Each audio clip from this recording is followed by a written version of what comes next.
अपने डर निकाला जाए कोरोना का। मानसिक रूप से जिनको कोरोना हो चुका है, उनको बूस्टअप दें। जो छीण पड़ गए हैं, उन्हें बूस्टअप होने की बहुत ज़रूरत है। बिल्डर्स में उत्साह तो है, पर दरअसल फाइनेंस की उनके पास बहुत सारी कमी है। अभी लोग बाग नहीं अपना अमाउंट इन्वेस्ट कर रहे हैं जिस फाइनेंस की वजह से वो अपने प्रोजेक्ट पूरे नहीं कर पा रहे हैं। Just because of this pandemic.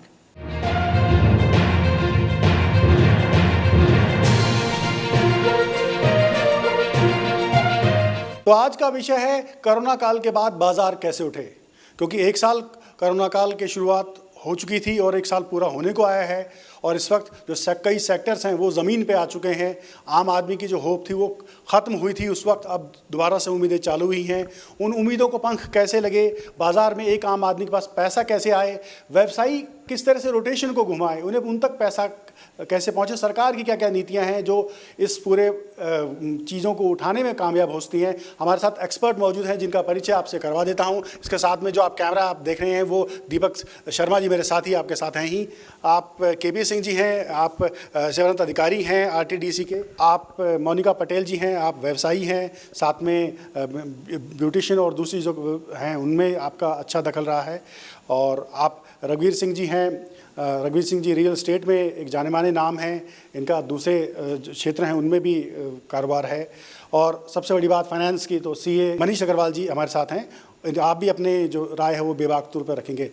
तो शुरुआत करते हैं इस परिचर्चा की। साफ तौर पर सीधे पहले तौर पर ये जानना चाहेंगे कि अब पर्यटन की भी बात हो रही है, क्योंकि पर्यटन सब क्षेत्रों से जुड़ा हुआ है। वहाँ लोगों का मूवमेंट जो है, चाहे देसी हो चाहे विदेशी पर्यटन हो, वो किस तरह से हिंदुस्तान में बढ़े, कैसे राजस्थान की इकोनॉमी को वो बूस्टअप करेगा।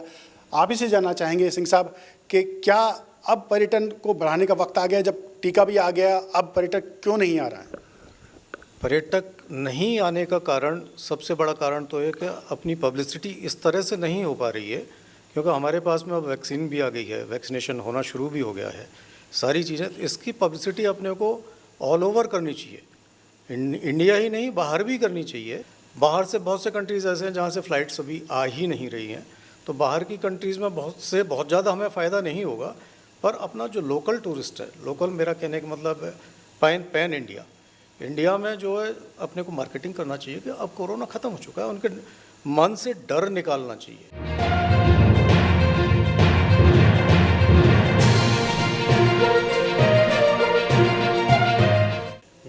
दूसरी चीज़, जो लोग इस इंडस्ट्री से जुड़े हुए हैं, होटेलियर्स हैं, चाहे वो ट्रैवल ट्रेड वाले हैं, बहुत सारे लोग हैं जो इससे जुड़े हुए हैं, जिनकी रोजी रोटी जुड़ी हुई है।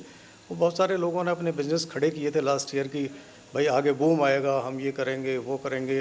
बैंक से करोड़ों रुपए के लोन भी लिए उन लोगों ने, बेचारों ने। अब उनको लोन की किश्त भी चुकानी पड़ रही है, ब्याज चुकाना पड़ रहा है, और एम्प्लॉयज़ को पैसा भी देना पड़ रहा है, तनख्वाह भी देनी पड़ रही है, सैलरी देनी पड़ रही है। तो उनके लिए बड़े संकट का ये क्षण है। तो इसको उनको भी मॉरल बूस्ट करना चाहिए, अपने होटेलियर्स को या जो ट्रैवल ट्रेड चला रहे हैं उनका भी मॉरल बूस्ट करने के लिए कुछ ना कुछ सरकार को करना चाहिए।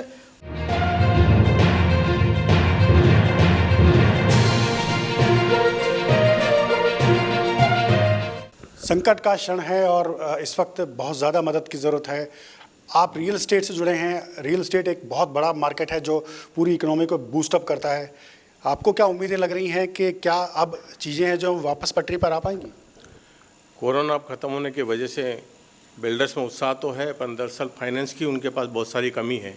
जिस फाइनेंस की वजह से वो अपने प्रोजेक्ट पूरे नहीं कर पा रहे हैं, और जब तक प्रोजेक्ट पूरे नहीं होंगे तो उनकी सेल नहीं होगी, और आम पब्लिक को भी उसमें लोन में जो लोन सुविधा है जो उनको मिल रही है उसमें थोड़ी सी रियायत दर पे उनको ब्याज पे पैसा मिले, ताकि वो लोग अपना इन्वेस्टमेंट कर सकें और प्रॉपर्टी को परचेज कर सकें, जिससे बिल्डर्स को वापस प्रोत्साहन मिलेगा। या फिर जो प्रोजेक्ट बंद पड़े हैं जिनको सरकार अपने कब्जे में लेके और उन प्रोजेक्ट को कंप्लीट करे, ताकि आम पब्लिक को प्रोजेक्ट भी मिल सके और बिल्डर्स के प्रोजेक्ट पूरे हो जाएं, ताकि बिल्डर्स को वापस पैसा रिटर्न हो सके।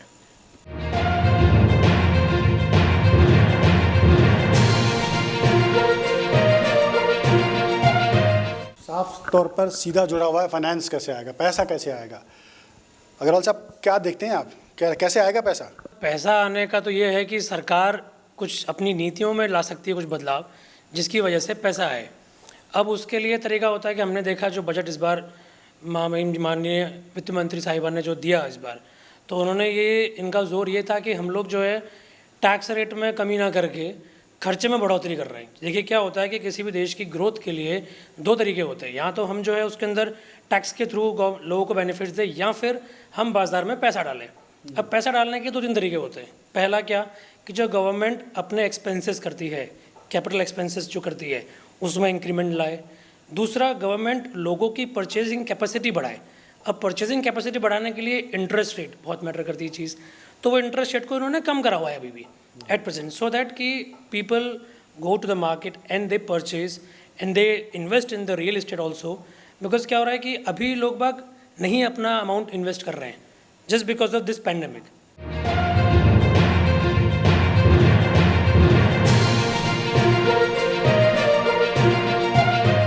ठीक है, जैसा कि सर ने भी बोला कि लोग गवर्नमेंट को थोड़ा मार्केट करने की ज़रूरत है इस चीज़ को कि भाई आप लोग अब फ्रीली हो सकते हैं। एक टाइम था जब गवर्नमेंट ने ये बहुत मार्केट किया था कि नहीं आपको नहीं इतना फ्री होना है। अब वो टाइम है कि जब गवर्नमेंट को ये मार्केट करना है कि आपको फ्री होने का टाइम है, क्योंकि जब तक पब्लिक के माइंडसेट नहीं होगा क्लियर, उसको बूस्टअप नहीं मिल पाएगा। बूस्टअप नहीं मिल पाएगा, ये भी एक बहुत बड़ा सवाल है।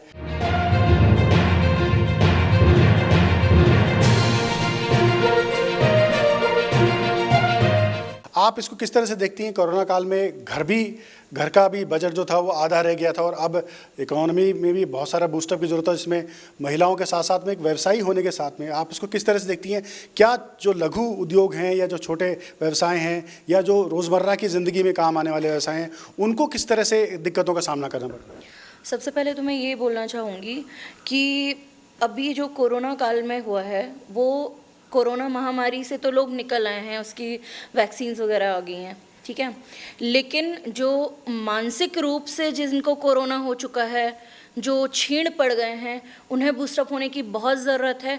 क्योंकि मार्केट में पैसा नहीं है ये बिल्कुल नहीं कहा जा सकता, बट वो कहीं ना कहीं अभी स्टक है। लोग अभी भी डरे हुए हैं कि अगर फिर ऐसा हो गया तो हमको सेविंग्स की ज़रूरत पड़ेगी और हम कहाँ से लाएंगे पैसा। तो ये जो डर है, ये जो कोरोना अभी भी लोगों के दिमाग में है, मुझे लगता है कि वो उनके दिमाग से निकलना बहुत ज़रूरी है। क्योंकि वैक्सीन आपको फिज़िकली फिट बना सकती हैं, बट अगर मेंटली आप किसी चीज़ से ग्रस्त है तो वो आपको खुद पे ही ओवरकम करना पड़ेगा। दूसरा, अगर मैं हाउसवाइफ्स की बात करूं तो सभी जानते हैं कि सबसे ज़्यादा बचत और खर्चे का जो नाप तोल करना होता है वो एक हाउसवाइफ करती हैं। क्योंकि जो वर्किंग वुमेन्स हैं उनके पास कहीं ना कहीं अपना खुद के पैसे होते हैं, तो उनको थोड़ा सा एक फ्रीडम होता है कि हम कितना हाथ खोल सकते हैं, कितना बंद करके रख सकते हैं। बट हाउसवाइफ की बात की जाए तो कोरोना में सबसे ज़्यादा उन्होंने दिक्कत का सामना किया है, क्योंकि उन्हें घर भी देखना है, बाहर भी देखना है, और इनकम का जो सोर्स आना बंद हो गया है, उनको बैलेंस करना मतलब उनके लिए बहुत हैक्टिक हो गया था ये। और दूसरा, जो वर्किंग वुमेन्स की बात की जाए, हम दोनों पक्षों में से किसी को कम या ज़्यादा नहीं बोल सकते हैं, क्योंकि दोनों अपने अपने तौर पे एक मेंटल प्रेशर को झेलती हैं।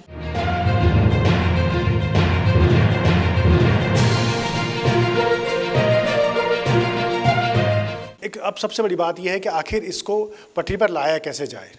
पर्यटन के ज़रिए इसको लाया जा सकता है, क्योंकि पर्यटक बाहर से पैसा लेके आता है, घूमने के लिए आता है, वो सारी इकोनॉमी आसपास के क्षेत्र को इस्तेमाल करता है, उनकी सुविधाओं को इस्तेमाल करता है। क्या देसी पर्यटक को, जो आपने कहा कि भाई उस देसी पर्यटक को लाया जा सकता, तो किस तरह से लाया जाने की उम्मीद की जा सकती है? देखिए, राजस्थान एक ऐसा स्टेट है अपने आप में, इंडिया में, पूरे इंडिया की बात करता हूँ तो राजस्थान एक ऐसा स्टेट है जहाँ पर सी शोर, समुद्र का किनारा, और स्नोफॉल, ये दो चीज़ छोड़ दीजिए, बाकी सब चीज़ राजस्थान में अवेलेबल है। जैसे आप पकड़ के चलें कि झील उदयपुर में है, जैसे आप पकड़ के चलें डेजर्ट, वो जैसलमेर में, बाड़मेर में यहाँ पे है, जो कि डेजर्ट और कहीं नहीं है, केवल राजस्थान में। आप इसके अलावा बात करें कि hill station, mount Abu Rajasthan में है। तो राजस्थान में क्या नहीं है? देवस्थान डिपार्टमेंट ने बड़े अच्छे से ऑर्गेनाइज कर रखे हैं, मंदिर वगैरह, मंदिर मस्जिद, किले, पैलेसेस, फोर्ट्स, ये सारे के सारे राजस्थान में। केवल सी शोर और स्नोफॉल छोड़ दीजिए, बाकी सब चीज़ राजस्थान में। तो इसकी मार्केटिंग की सबसे ज़्यादा ज़रूरत है। और अब चूंकि कोरोना काल के बाद के टूरिज़्म की आप बात कर रहे हैं, तो कोरोना काल के बाद की टूरिज्म की सबसे बड़ी चीज़ है कि डर निकाला जाए, अपने डर निकाला जाए कोरोना का, और जो टूरिज्म इंडस्ट्री से जो जुड़े हुए लोग हैं उनको बूस्टअप दें, बूस्टअप उनका मॉरल बूस्टअप दें उनको।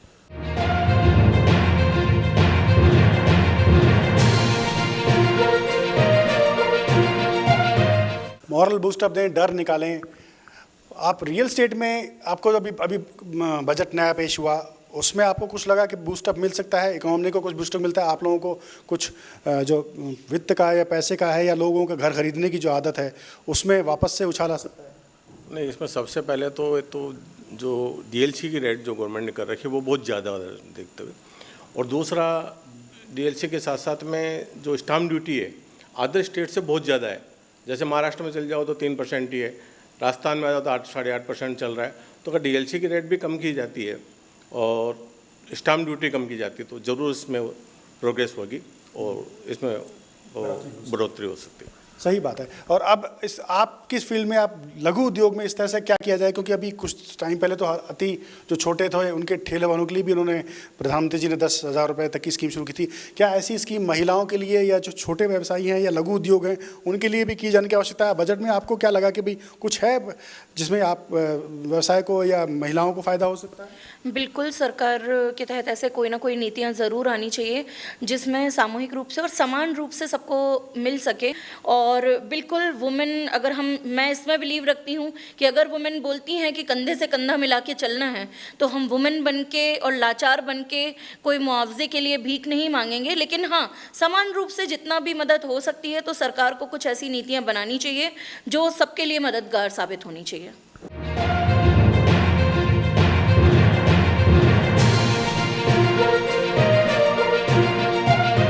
सरकार को नीति बनानी चाहिए जो सबके लिए मददगार साबित हो। और हम लोग आपस मार्केट क्या रिएक्ट करे, क्या क्या करे जिससे रोटेशन बढ़े, पैसा आए या लोगों को इजी अवेलेबल ऑफ मनी मिल जाए?